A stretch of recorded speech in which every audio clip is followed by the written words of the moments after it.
Ça brasse sur la Rive-Sud par les temps qui courent, surtout pour le maire de Lévis, Stephen Blaney. Il y a un autre membre de son entourage qui a décidé de claquer la porte du parti. Félix, c'est qui? Bien, il faut commencer par dire que, comme tu dis, un autre membre, hein, Ouais. parce que ça fait déjà deux dans les dernières semaines qui, du moins, se distancent. Hein. On se rappelle, il y a quelques semaines, c'est Annick Tremblay qui a quitté de façon spectaculaire. Quelques moments à peine après, Éric Bilodeau qui a quitté la présidence du parti. Et là, c'est un membre du parti, Nicolas Drolet, qui a déclaré sur les réseaux sociaux qu'il comptait se dissocier complètement de l'équipe de Stephen Blaney. Pointe du doigt la gestion des finances publiques, notamment une subvention de 200 000 à une chaire de recherche pour les arbres urbains, la volonté de construire un deuxième écocentre. Et il a notamment cité la décision d'Annick Tremblay de quitter l'équipe Blaney comme une espèce de motivation. On a pu parler à la conseillère municipale de Saint-Romuald. Voici ce qu'elle a pensé du statut de Nicolas Drolet.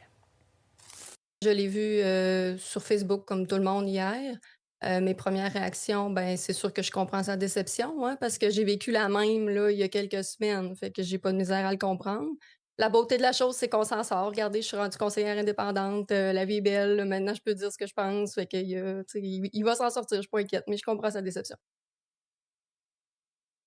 Il y a également un autre dossier qui nous intéresse, Félix, c'est celui du vandalisme à Lévis.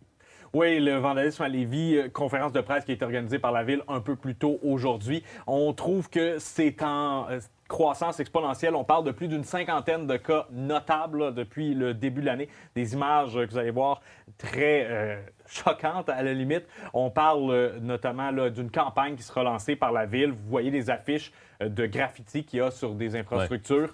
Donc, ça sera mis en place. On pense aussi possiblement à des caméras de surveillance, peut-être demander un petit peu plus de surveillance de la part de la police. Mais la meilleure chose, selon la Ville de Lévis, c'est la collaboration citoyenne, dont le but du lancement de cette campagne. Michel mentionnait tout à l'heure qu'on a 285 parcs à la Ville de Lévis, 350 bâtiments. Donc moi, écoute, je vais faire un message à mes collègues de la SPVL, c'est de continuer votre bon travail. Je vous dirais, ils ne peuvent pas être partout dans les circonstances. Ce qu'on demande beaucoup plus par rapport à cette campagne-là, c'est de l'aide des citoyens. Donc les citoyens, eux, sont partout, ont des yeux partout, peuvent relever ce type de situation-là. Donc c'est plus vers là qu'on veut cibler la campagne actuelle. Merci Félix-Antoine. Au plaisir. Bonne soirée.